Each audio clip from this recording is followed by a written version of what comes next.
Assalamualaikum warahmatullahi wabarakatuh. Perkenalkan, nama saya Asep Taufik Hidayat, NPM 1950230 dari kelas A 2019. Di sini saya akan menjelaskan mengenai teori perilaku produsen dengan dua faktor berubah. Nah, untuk fungsi produksi dengan dua faktor berubah memiliki analisis, yaitu terdapat dua faktor produksi yang dapat diubah dan saling menggantikan penggunaannya di dalam proses produksi, yaitu faktor produksi X1 dapat menggantikan faktor X2 dan sebaliknya faktor X2 dapat menggantikan faktor X1. Nah, untuk kedua faktor tersebut itu dapat saling menggantikan penggunaannya dalam proses produksi. Akan tetapi ada masalah yang timbul yang akan dihadapi oleh produsen atau pengusaha dalam kasus ini, yaitu mengenai kombinasi dari penggunaan dua faktor tersebut yang mengandungkan biaya terendah untuk menghasilkan suatu jumlah produk tertentu, atau bisa disebut dengan risk cost combination. Dan untuk menghasilkan suatu jumlah produk tertentu itu pastinya sesuai dengan yang kita harapkan atau semaksimal mungkin, tapi menggunakan atau mengeluarkan biaya yang terendah. Oleh karena itu, ada tiga konsep pemahaman untuk menyelesaikan permasalahan tersebut.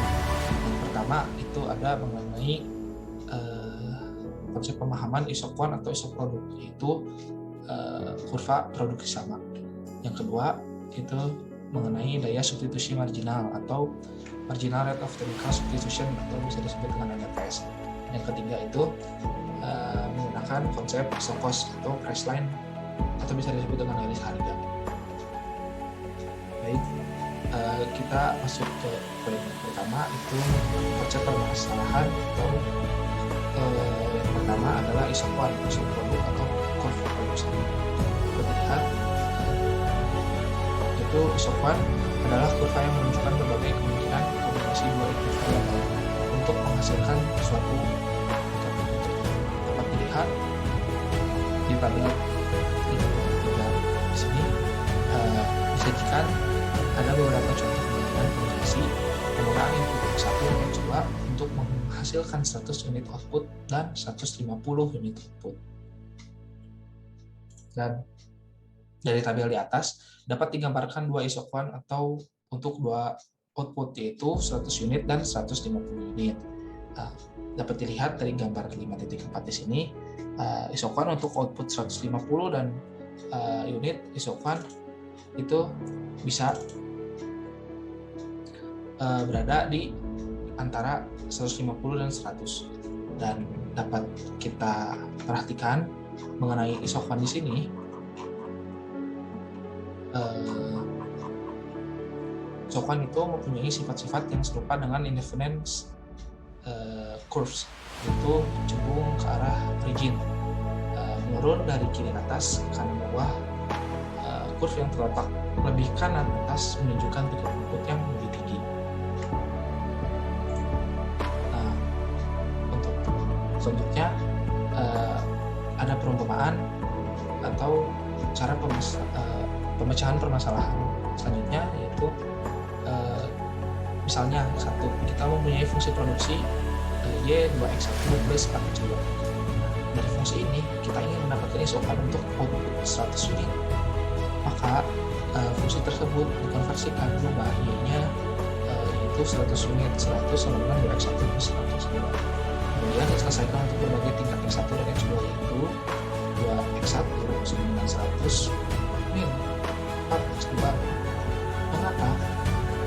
Di sini kita bisa lihat untuk satuan 2X1 itu berpindah haluan atau berpindah satuan ya ke kiri, dan 4x kuadrat atau 4x2 itu pindah ke kanan, yang dimana satuannya berubah menjadi minus, dan kemudian dimana x1 nya itu adalah 50 dan 2x2.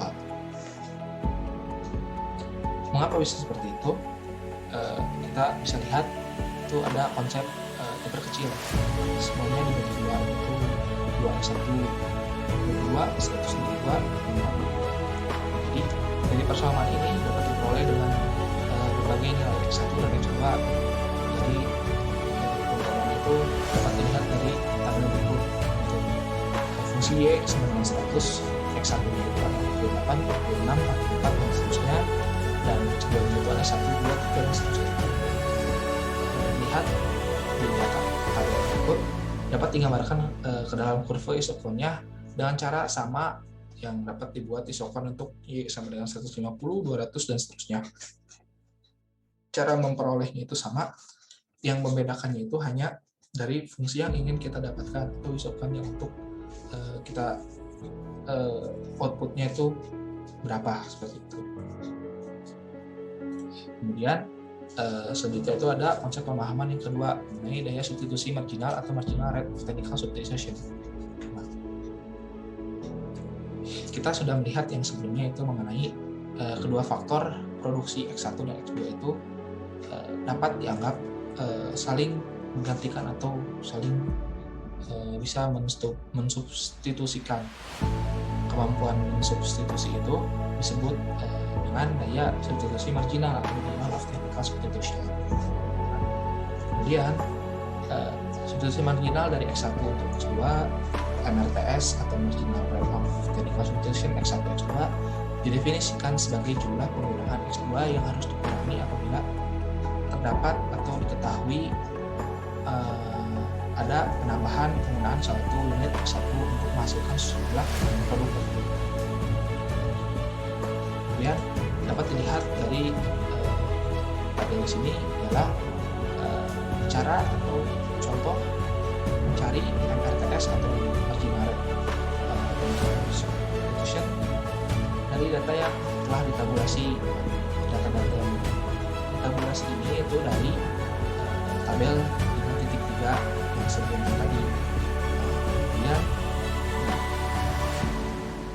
ini terdapat ada dari kombinasi 1 sampai 9, terus data X1 nya itu ada berapa, tambahan X1 kali X1 itu berapa, kemudian X2 nya itu berapa, terus pengurangan dari X2 ke X2 nya berapa, dan kemudian diketahui MRTS nya itu berapa. Dan dapat dikatakan pula bahwa MRTS adalah slope atau sudut kemiringan dari isopan. Jadi MRTS dan isopan itu saling berkaitan. Selanjutnya yang ketiga itu ada mengenai isokos atau garis harga. Untuk memaksimalkan suatu keuntungan, perusahaan harus meminimalkan atau mengurangi biaya produksi semaksimal mungkin. Nah, untuk analisis meminimalkan biaya tersebut harus atau diperlukan garis biaya atau disebutnya garis harga atau isokos. Sudah pasti setiap perusahaan itu ingin mendapatkan laba semaksimal mungkin, tetapi dengan biaya produksi yang seminimum mungkin atau sedikit mungkin. Nah, garis harga di sini atau faktor atau pemahaman garis harga di sini sangat membantu. Nah, garis harga kita bahas yaitu garis yang menunjukkan berbagai kemungkinan kombinasi dua macam faktor produksi, misalnya X1 dan X2 yang dapat diperoleh dari sejumlah modal tertentu, yaitu modal digambarkan itu sebagai M. Dan untuk membentuk garis harga atau membuat garis harga itu diperlukan beberapa data. Yang pertama itu harga faktor-faktor produksi yang dipergunakan dan sejumlah modal yang tersedia untuk membeli faktor-faktor produksi yang dipergunakan.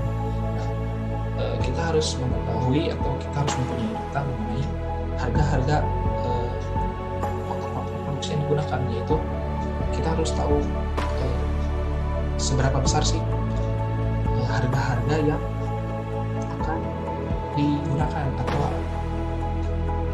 produksi seberapa besar gitu.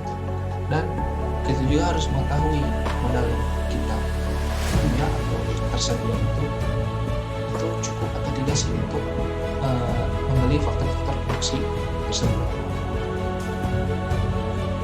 Nah, selanjutnya jika tersedia modal M dan harga X1 dan X2 adalah P2, maka dapat ditarik kesimpulan persamaan garis harga dapat dicari sebagai berikut: M P1 X1 plus P2 X2, kemudian P2 X2 sama dengan Modal dikurangi P1, X1, X2, dan persamaan terakhirnya itu M per P2 min P1 per P2 dikali X1. Maka dapat diketahui persamaan garis harga. Nah, kemudian persamaan garis harga tersebut dapat digambarkan sebagai berikut. Ada contohnya di gambar 5.5 di sini.